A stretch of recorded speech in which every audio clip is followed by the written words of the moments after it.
এদিকে মেহেরপুরের হাট বাজারগুলোতে বোতলের সয়াবিন তেলের তীব্র সংকট দেখা দিয়েছে। ভোজ্য তেল সরবরাহকারী কোম্পানিগুলো বোতল তেল সরবরাহ কমিয়ে দেয় খোলা তেলে বাজার সয়লাব। প্রতি লিটার বোতলের সয়াবিন তেল ৭৫ টাকায় বিক্রি হলেও দোকানে পর্যাপ্ত সরবরাহ নেই। এদিকে সরকারিভাবে খোলা ভোজ্য তেল বিক্রি নিষেধাজ্ঞা অমান্য করে বিক্রি হচ্ছে।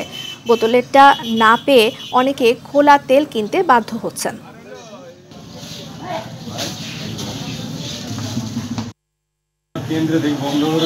সয়াবিন তেল প্যাকেটজাত দাম তো অনেক বেশি, আবার ওতে 1 কেজি থাকে না,